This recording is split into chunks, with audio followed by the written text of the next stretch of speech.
Aleloia, mbola faly miara-bantsika tsirairay avy maneran-tany mpanaraka ny video indray ny tenako.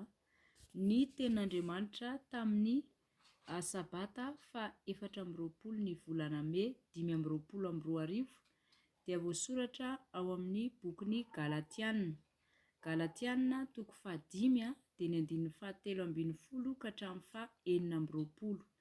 Ny lohahevitrintsika amin'izany dia ny hoe ny ahalalana ny olona miaina ara-nofo sy ny ara-panahy.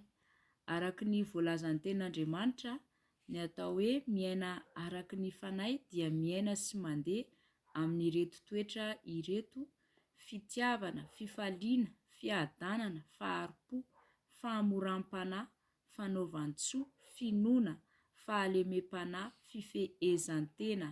Mila iainanao ireo toetra ireo raha te handova ny fanjakan'Andriamanitra ianao.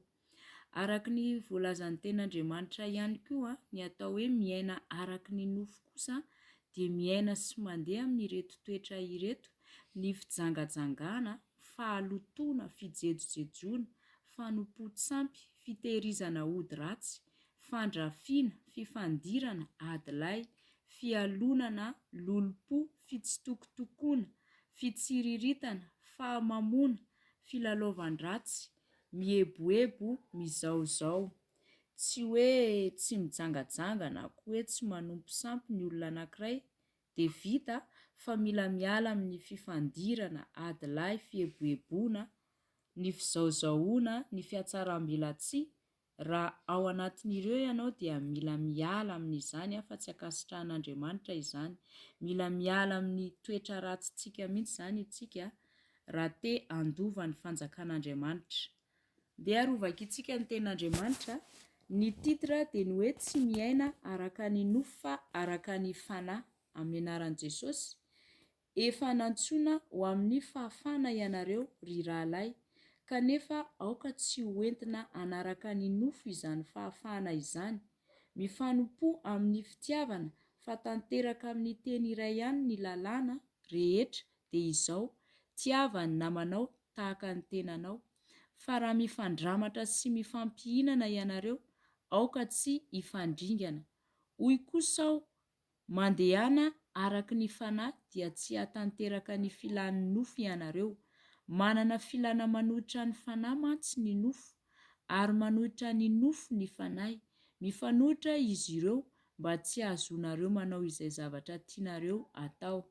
Raha tarihin'ny fanahy ianareo dia tsy mba ambanin'ny lalàna, fa miharihary ny asan'ny nofo dia izao: fijangajangana, fahalotoana, fijejojejoana, fanompo-tsampy, fitehirizana ody ratsy, fandrafiana, fifandirana, adilay, fialonana, lolo-po, fifampiandaniana, fitsitokotokona, fitsiriritana, fahamamona, filalaovan-dratsy sy ny toy izany, izay ampitandremako anareo rahateo, tahaka ny nampitandremako anareo fahiny koa, fa tsy handova ny fanjakan'Andriamanitra izay manao izany.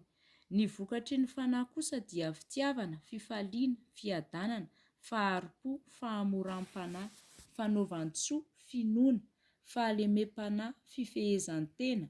Tsy misy lalàna manohitra izany, fa izay an'i Kristy Jesosy dia efa nanombo ny nofony mba amin'ny faniriany sy ny filany teo amin'ny hazo fijaliana. Raha velona amin'ny fanahy isika dia aoka andeha araky ny fanahy.